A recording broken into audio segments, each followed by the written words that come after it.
বাংলাদেশে থামছে না ভারত বিদ্বেষের বলে ঢাকায় জাতীয় নাগরিক কমিটির মশাল মিছিল, আর সেখান থেকেই ভারত বিরোধী উস্কানি মন্তব্য।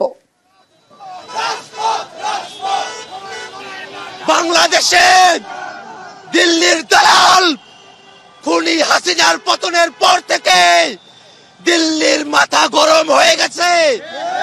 তারা বাংলাদেশকে নিয়ে, বাংলাদেশের সীমান্ত নিয়ে তারা নয় ছয় করবার চেষ্টা করছে। বাংলাদেশের সীমান্তবর্তী নদীগুলোতে, যৌথ নদীগুলোতে পানি নাই। বাংলাদেশের মানুষ যারা সীমান্তে বসবাস করে তাদের নিরাপত্তা নাই।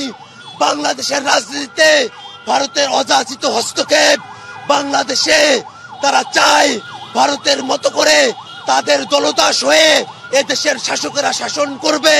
কিন্তু আমরা স্পষ্ট করে বলতে চাই, আর কোন শাসক দল, আর কোন গোষ্ঠী, আর কোন ব্যক্তি যদি ভারতের চাটামি করে, ভারতের দালালি করে বাংলাদেশের ক্ষমতায় আসতে চায়, বাংলাদেশের মানুষ এদেশে তাদের সর্বোচ্চ দিয়ে প্রতিরোধ করে তুলবে। কোনোভাবেই কোন ভারতের দালালকে বাংলাদেশে আমরা ক্ষমতায় আসতে দেব না।